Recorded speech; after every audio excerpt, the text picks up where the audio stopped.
So here's the billet mount itself, guys. This is from Hux Racing. As you can see, I've kind of got a display set up. It has 2 roller bearings in it, so obviously it spins real smoothly. But there's a plastic piece inside the car it's going to be replacing. I'll go ahead and throw that clip up here then for you guys to make it real easy from the last video I did. I wanted to show you right here is the stock pedal setup and the stock plastic mount. One thing I wanted to show you is how much flex there is. Now, I'll just use one finger. This is my middle finger for lack, but just the pressure of my little middle finger. See how much that flex is? Now, that's just my little middle finger doing that. Here, I'll even use my pointer. You're not putting much, but that's how much it's flexing right there. Now, imagine your heel. It flexes a ton. There's a ton, I mean a ton of movement in this thing. As you can see, it fits in there nice compared to what the plastic one is. This doesn't flex at all. Makes life a little bit better when you're trying to heel toe. That's pretty much the biggest benefit of it. If you're just driving normally and just hitting the gas, you're really not going to see much benefit. But if you're like me, and I'm always heel toeing, when I downshift, even on normal driving, heel toe, heel toe. It's just a natural thing for me to do. But when you do it, I mean, even driving normally, you can literally feel the gas pedal just flex over to the right. Like, it's unreal. And I'll even show you, if you watch the video here, when you push over on it, it literally flexes over. Like, if I put my finger, one little finger, and push on it, it flexes over. Now imagine having the force of your foot or your heel and you're trying to smash it hard. Literally, the pedal will dig into the carpet. It's ridiculous how much flex is in it. I'm not sure why Toyota did that. I mean, it's a cost-saving thing. They probably thought, I mean, hell, it's lasted 25 years. Does it really hurt anything? No. But it could have been a lot better. I know the Supra has a metal mount, so that just kind of shows you a quality difference there. But that car costs $25,000 more, so you get what you pay for. But I digress, and let's go back to working on the car. All right, guys, we're back still working on the MR2 here. My buddy Colton is, hold on. He got his dick hanging out right now. He is upside down inside the MR2, putting the Hux Racing pedal mount on for me. Because, well, it is hard for me to get to. I'm getting fat and old, and he is young and youthful and can do this stuff. So he's down there trying to get the last bit on. He's trying to put the spring on for me right now, and I'm going to finish up recording that video for Hux Racing. If you guys didn't see some of my previous videos, I have the fenders nice and rolled now. Oh, so nice. I need to push these back in. As you can see, they're sticking out. When you do roll the fenders, you have to remove the one screw here, which kind of sucks. So these kind of tend to pop out. I'm not sure if I'm going to shave them down or what I'm going to do yet. I haven't decided. I did get the panel back here painted, but I still have no reverse lights, so it's just kind of ghost face killer style right now. Just kind of, just like whatever it is.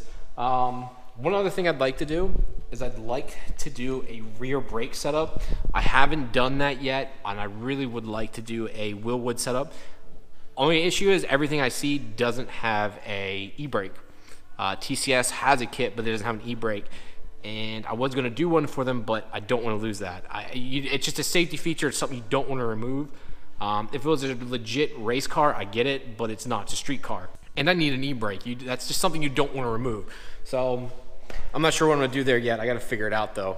So it's Sunday now, guys, watching the Crispy Media after movie, which is always good every year. But one good thing is here, guys, I did get the mount in thanks to Colton and his help. I probably need a light so I can show you guys. So yeah, the mount is in, but let me crawl my fat ass underneath the car here. It's probably hard to see here, guys. I'll be honest. I'm looking at the camera here and I'm behind it, so sorry if the audio is poor, but if you can see that little shiny piece right here, that is the pedal mount that is installed now, and it removed all, I mean literally all movement. It does not move or bend side to side now. Very nice. One thing I am noticing though, and it is bothering me, is how stiff the pedal is in the MR2. And at first I thought, okay, it's a new Hux Racing mount. It's been a skinny minute since I've driven this car, and I've been driving obviously my daily driver Corolla and the Supra a lot, and the pedal feel in those is feather light. I mean, you can barely feel anything in them. With this, like, there's so much feedback and pressure. Like, it takes a good bit to press it down. I got in the Supra and I'm like, what the fuck's the difference? And then it dawned on me, duh, the cable in this car has to run from the front the whole way to the back, so it has to go up through the car, loop around, come up under the dash, then comes out over here. You can see that little 90-degree bend there, comes out, goes to this little mechanical piece here, goes from that mechanical piece into the actual throttle body. So the line's so long, it's got multiple points, it's really stiff. Now, I'm told to rectify the issue or to make this a little bit better, what you can do is actually remove all the cruise control components and run it directly here to the throttle body itself, which removes everything that's underneath this panel here to the right and you would see a cable running directly up to the throttle body. Now the problem with that is, for me, the one thing I was really happy with this car is the fact that it does have cruise control. So I'm a little wishy-washy if I want to do all that yet, although the pedal feel is kind of obnoxious.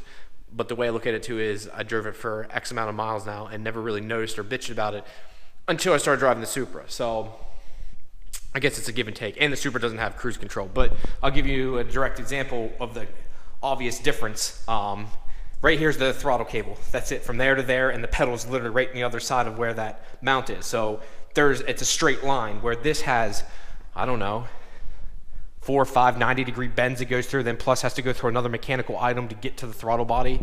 And there might be more underneath the dash I don't even know about. So that pretty much answers my question there, why it probably feels as stiff as it really does.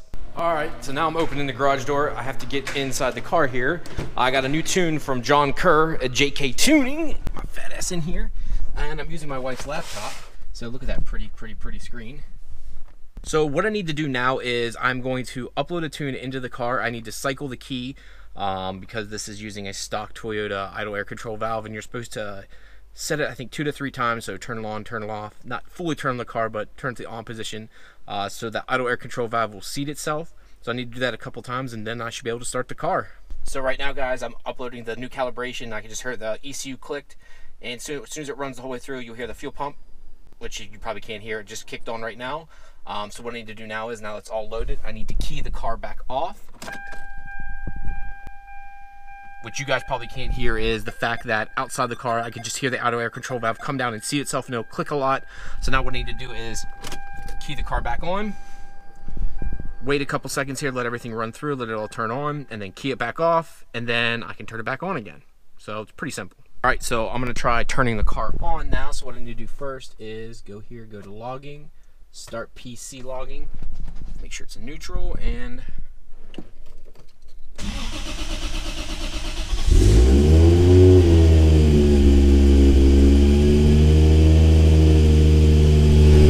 that's better. It started right up on the first try, so that's a good sign. I'm not sure what the temperature is in here. That might be affecting it. It might be warmer than normal in here, but it was taking 2 cranks now, and it started right up on the first try, so that's a good thing. I'm happy.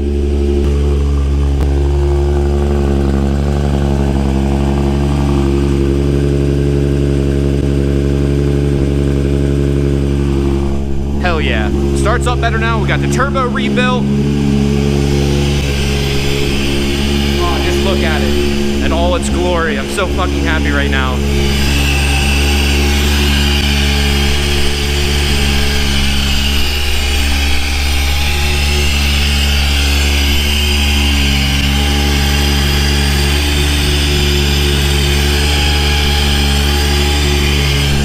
Sweet, this can't be any better. I don't think you guys understand. I've been waiting for quite some time to get that car to start properly. It makes me really happy to actually start it right up like that. It is a little warmer out than I thought though, so I want to try it again when it gets real cold here, just to double check it, because when I'm at cruise week and stuff, it can get pretty cold at night, and I want to make sure when I start it outside that everything goes smoothly. So I'll wait a couple more days here, wait till the temperature to really drop off, and then I'll try cranking the car again, re-logging it, and if it doesn't start weird, if it starts funny, then we'll know, but if not, should be good to go. All right, guys, so now what I'm doing is updating the lights in the MR2. So I got to put the fog lights back in, which I need to get the one out. I went ahead and put the new bulb in this one. I haven't updated that one yet, and I'm putting them back in right now. The one thing I wanted to do was go to a yellow bulb for the fog lights. The problem is I want it to be a bright yellow, like an HID bright yellow. But I don't really like HIDs anymore after going LED. So I contacted Oxbeam, asked them to send me an LED. They make an H3 LED. Unfortunately, it will not fit in the housing for the fog lights for this car. They're just too big. I searched for some other more generic LEDs. None of them will fit. There's a very small area in there. H3s, which I have those also for the fog lights on the Supra, they're very weird compared to traditional, as I call them, lights, the way they're designed. I don't like them. I hate H3 bulbs. I hate the way they're attached in there. I hate the little spring. But it is what it is, and I have to deal with it. So I got these lights that are coated, have like a yellow coating on them, which I just turned them on. They don't seem that great to me, so I'm gonna show you guys here in a minute, but I'm gonna go ahead and throw this other one on here real quick and show you what it looks like. Hold me close till till I get up. Time is barely on our side. I don't wanna waste what's left. The storms we chase are leading us, and love is all we'll ever trust. Yeah, no, I don't wanna waste what's left. And on we'll go, through the wastelands, through the highways, till my shadow turns to sun rays. And on we'll go, through the wastelands, through the highways. And All right, guys, so the fogs are in now. If you can tell, I'm not 100% pleased with them. They look okay. It's not, I was looking for an intense yellow. It's almost like lemonade yellow. Does this make sense? Like, it's like a very pale yellow. It's not what I was expecting at all. I was hoping for more pop. That's why I really wanted to go with LEDs, because I love how bright and vibrant they are. These just aren't giving me the look I was going for. I'm actually pretty disappointed, but I just need to get the car back together, so I'll mess with it. If you guys know of any good LEDs for this car, please shoot me a message down below, and I'll figure it out from there. But I'm looking for a set of good drop-in LEDs that you know will work. I actually asked on the board about these, and I got no straight answers. Everyone's like, oh yeah, I used LEDs, or I used this. Okay, great, which ones? Well, I used LEDs. Well, which freaking ones did you use? Like, it's not that hard. And I can never get a straight answer out of anybody. You know, no one could ever tell me, like, it was a big secret. I don't really understand why, but apparently it was. So that was kind of my frustration. So I just kind of went with these because I couldn't find any LEDs that were guaranteed, yes, these will work in the fog lights. This is the third set of lights I had to buy for the fog lights now. First set were free from aux beam. I just kind of gave those away. Second set, I actually had to send them back because they didn't fit, even though they said they worked for the car. So this is what you get. This is the best I could do for right now. It's not perfect, but it shall suffice. But now let's get to why you really came for this video, and I'm pretty stoked about this part. Alright guys, from the screenshot of this video, you can tell today's video was originally supposed to be on this right here. And this is what we're going to get to now, finally. I'm sorry it took me so long to get to this. I have so much other stuff I want to get done today and show you guys in the video. This is actually from Wade Hill at wadefab. What this is exactly is a fuel tank riser, and you're probably wondering, what the heck is that for, Ryan? Well, what this does is it goes in the back of the Supra there, and what this does is it allows for extra room for AN fittings or more fuel lines, etc. If you've ever been in the back of a Mark IV Supra, it is tight. Extremely tight by the gas tank area. The lid itself, see how this has a good 3-4 inch rise on it? The stock tank is almost completely flat. You add anything, and I mean anything above what stock is, if you add a 1/4 of an inch, 1/2 inch, it rubs against it, and you're almost pressing down the tank. It's the last thing you want to do. You don't want a fuel line to rupture. You don't want an issue with something like that. So what this does is allows for any amount of room you would have with AN fittings, fuel lines, etc., and kind of gives you that little bit of like, woo-saw, and not have to worry about it hitting anything. He also, not only does he include this, which obviously is what you're paying for, he actually includes a sealant too. So when you put this on, the stock one has its own built-in rubberized sealant. This comes with a rubber strip that he then marks on the back of this with purple dots of where to line the strip up at, so it seals properly, so you don't get any gas tank smell or gas fumes in the car. This really helps a ton. And he even gave me a little sticky note. Brown seal applies inner flange diameter where we see the purple paint marks. Trim as needed. Thanks. So thanks again, Wade. This is extremely nice of him. This was a free product from Wade for this video, so I gotta say big shout out to you, Wade. I appreciate the support, buddy. So what I'm gonna do here next is I'm gonna pop the old trunk on this and show you guys how it goes on and what the stock one looks like.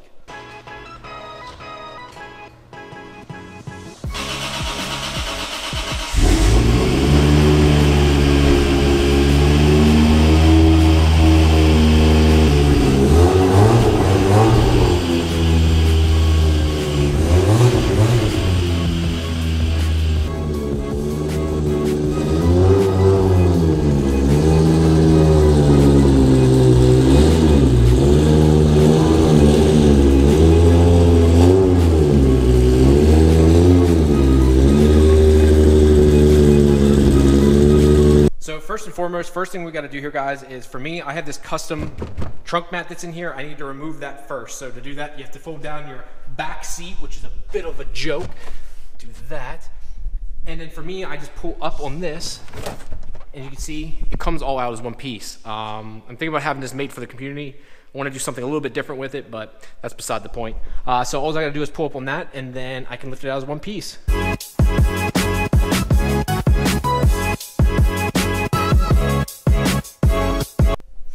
down here you'll see, I'll put this down. Oh look, I was wondering where that screwdriver went to. Found it.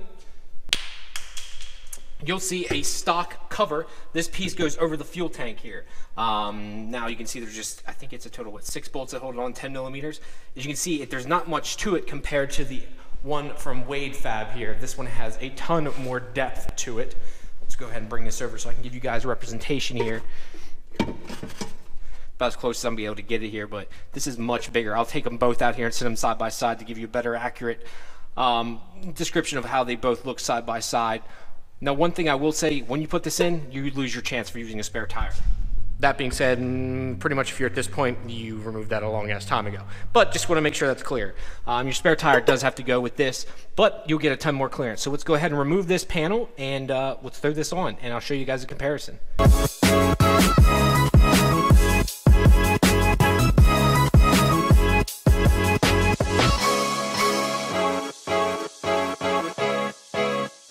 Alright guys, so now I have both covers out. We have the factory cover that goes over the gas tank, and then we have the wadefab tank. Right off the bat, you can see the massive difference of depth allowed with the wadefab over the stock. So since I got my ruler here, this gives you about 2 inches, just a shy over 2 inches here, and this is about a ½ inch. So this is exactly 1.5 inches taller than that, which gives you more than enough room to fit any fuel lines you need in there. Again, so let's go ahead and flip these over too. So let's do this. We'll move this little note now. Take this. Flip that over. Now, as you can see here, Toyota has this little strip, just like Wade included in his kit, that keeps all the fuel smell out. So what I need to do next is go ahead and put the seal on just around this edge, just like he has here, these purple dots, run it right along that bead of that edge, and I should be good. And I'll throw it in for you guys and bolt it down and show you what the end result looks like. Before I throw this on here, guys, I just want to show you how I ran it, just right inside of those drill holes there, which I pretty much mimicked how the factory one ran to a T. You can see here they had a slight overlap, so I did a slight overlap there too, just to make sure no fuel smell gets out. And now we can put it on. All right, guys, when I put this on here, one thing I'm going to do too is, just for aesthetic reasons, I'm going to put this weld towards the back. Not that it looks bad per se, but put that towards the back. Put my fuel pump right back on there. Boom. Now that one I'm gonna have to feed on a little bit first. So now one thing you guys got to remember is that is a brand new seal. So you're gonna have to put a little bit of pressure just to get that thread on. The stock Toyota one has been smashed down. Geez, I probably had this cover off at least 10 times, if not more. So that seal is pretty much smashed to pieces. This brand new seal has a bunch of oomph to it. So what you need to do is make sure you get these threaded on somewhat, like so. And then I'm gonna take my impact and draw them down.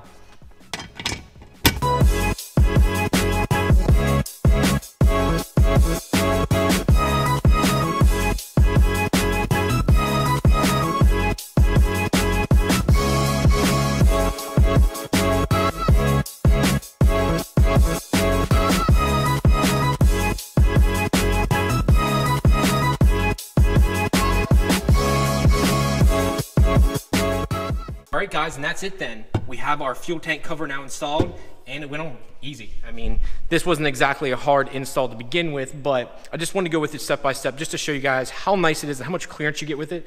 I plan on going to a big fuel system here. As you guys know, my plans are to make a little bit more power and do some things, so I'm gonna need the space for this. It's actually gonna be coming up here within a couple months, so it's nice to have this ahead of time so I'm not like, oh crap, now I need to get this cover, waiting for it. So again, thank you, Wade, for sending me this out as quick as you did. This thing's pretty awesome. Plus it looks cool. Just, no one sees it, but it's one of those things, if you're a tuner or if you're a car guy like me, just knowing that it's there is like a cool factor. Like there's parts under the car, like for the fuel hanger and stuff that's custom made. It's just neat. It's just cool, and you know it's there and you know it's neat, so you're like, yeah, that's awesome.